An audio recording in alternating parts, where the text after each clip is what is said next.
it's all. I actually think Arsenal have had a good window, but almost without doing anything else, the window looks worse if others do more. Yeah, that's a If good point. if Spurs sign Kudus, Eze, and Savino, sorry, all three of them would have, in my opinion, had a massive impact for us. They all would have been upgrades on what we have. If Man City sign, and they have signed, Shirky, and they had Rodrigo, oh my word, that is better than anything we've added, if we're really honest. If Liverpool add Wirtz and Isak, I would argue they've signed maybe the best 10 and the best 9 in world football. Maybe. Or two people would have a claim for it. So suddenly, Gyökeres and Zubimendi, two players I'm really happy we've signed, doesn't really cut it. Everything we're trying to do is to catch up to those guys. We've seen that you don't win the title by crossing 85 points. You win it by getting more points than anyone else, whether it's 84, 92. Liverpool got to 97 and didn't win it. So the reason I want Eze is not only because it's a glaring hole in our squad, in my opinion, having another creator, a right-footed creator, someone off the left who can drift inside more naturally, someone who can win games on his own for us. I don't think we have anyone near an Eze in our squad. It's not just that we need that. It's that I've seen everyone else strengthen and add real firepower, and we already were behind them. And I don't know if we've added really enough. We haven't got enough. We haven't got enough. Like, we can talk about it's been a good window. We've got a striker in. And I really don't want to start the season, the pre-season pod, on a downer, because we've got United. I want to smash them. We'll get to that in a little bit. Yeah. But we haven't done enough. We haven't done enough. And when you marry that with your point, James, comparing what other teams have done, it makes it even more glaring that we haven't got enough. Yeah. I mean, Rodrigo and Isak aren't in, but yeah, you're right. Yeah, I mean, even if Liverpool don't sign Isak, I think they're ahead of us in terms of attacking prowess. But if they get him, it's just, we haven't done enough. You used the word good, the transfer window. It's been good.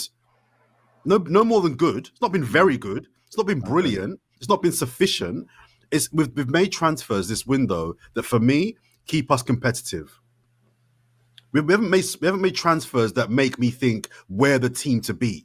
Where the team is going to be like, oh, okay. Does Eze do that, though? For me, that's where I am. I think if we had Eze, and I'm probably the only one that probably thinks this, I think if we had Eze, I think the ingredients are there. I think if we had Eze, the ingredients are there for a top manager, whether it's Arteta or not, to win serious silverware with this club. I don't. I think Eze and a winger. Until I see an Eze and a winger come in, I don't believe the team can win the league. Just very quickly, on talking about the window and what others do and the impact it has on how we view Arsenal, Arsenal haven't lost anyone significant this summer. I do think it's important to remember that. For all we've talked about incomings, we haven't lost anyone significant. Now, okay, maybe one or two. Liverpool have lost Trent. I don't know if you've seen these stories. Now, I know Marca can do their thing in the Spanish press, but there are rumours that Konate could go if he doesn't sign a new contract this summer, because I believe he's got 1 year left. I might be wrong. And that might make sense why they're going big for Gehi, and they're adding Diego Leone, and they've still got Joe. Is it Diego Leone? Or whatever his name is, Leone. And they've got Joe Gomez there still as well. So if they lose Trent and Konate, you've got Man City who have lost De Bruyne and Rodri's not fit. I mean, those are things to consider as well. Like, those are pretty big players that they don't necessarily have. Yeah, I'm just tired of us having to look at others and hope that the outcome that is possible happens, and then before we hope that we do enough to be able to do it. Do you get what I'm saying? Yeah, you're right. You are right. Yeah, I think if there's anything to praise, it's more the fact that we're in a situation where we're not worried about these players leaving at the moment, but in a year that could change dramatically. But I think you bring in Liverpool and City into this, I think it's worth a quick chat, guys, because just like, who's everyone's predicted top two for the season? Probably Liverpool and City, if I'm honest. Oh, I've got Liverpool and Arsenal.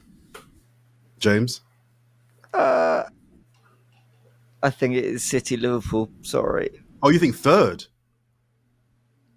Yeah. If we sign Eze, I think we win it. I think if we sign Eze, I think we can do it. But I think it's such a crucial position. I was talking about the 10 like long before we were even linked. I think it's massive. The reason why I ask is because I've got Arsenal second behind Liverpool, but I think you flagging some of the Liverpool chinks is relevant, right? Everyone's going crazy for Liverpool, and I get why. And if they get Isak, it's a madness. We have to think that Liverpool are inserting, I think, 3, maybe 4 new players into their 11.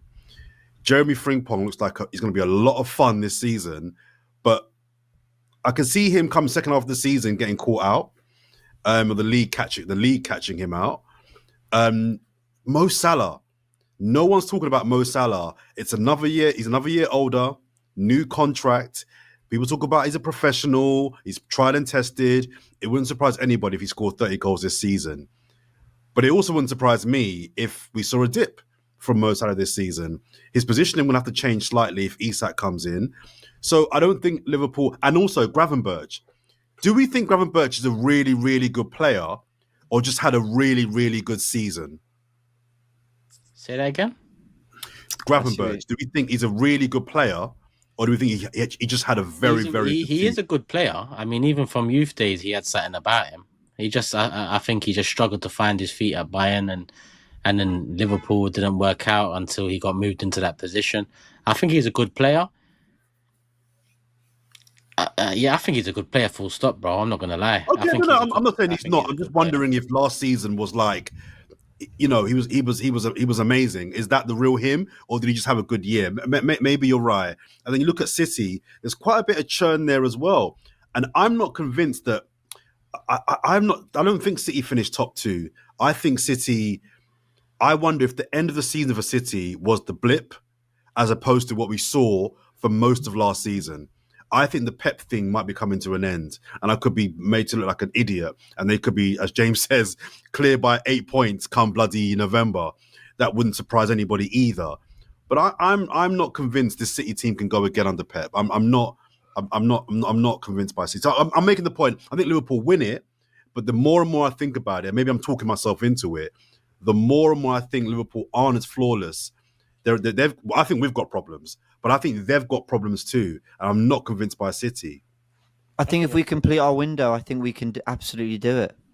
But I just, so often we don't. If City had Rodrigo, it's a whole new ball game. Yeah, there's all these things. If Liverpool keep the players I mentioned and add Isak,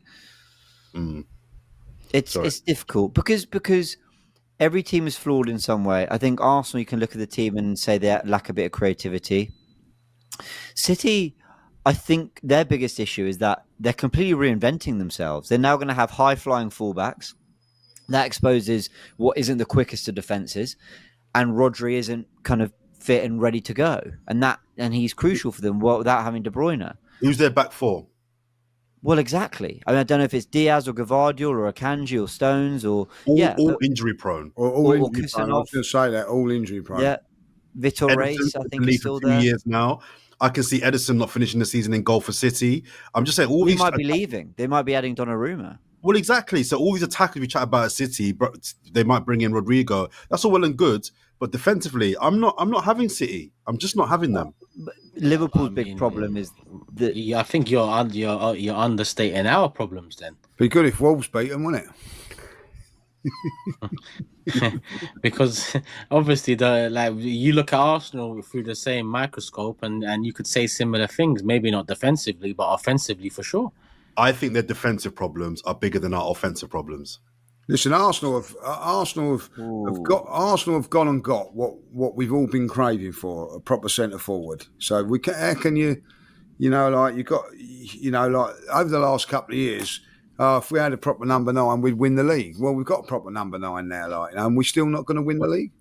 No, I never said that, Lee. No, nor did I. I think it's a myth when we say missing piece of the puzzle. I've heard all the missing piece of the puzzle. I don't think it was the missing. I think there were bigger things we need to do. There was a time it was, in my opinion.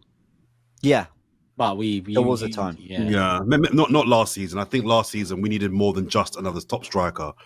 So I don't think Gyökeres is the final piece that we've been crying out for. I never said that personally. Well, I think that, you know, to do what we've done in the last couple of seasons, particularly last season, by the way, half a season without a striker and still come second. If you put that striker in there, who knows? That's how I'm looking at it. So, you know, I do think that, you know, we didn't challenge last season. We were still up there. We still got to the semi-finals of the Champions League without a forward. And I mean, seriously, without a forward. We made a central midfield player into a forward. So we'll have to wait and see. I think Arsenal got a very, very good chance. Very good chance. Got a chance, yeah. All right, we'll start.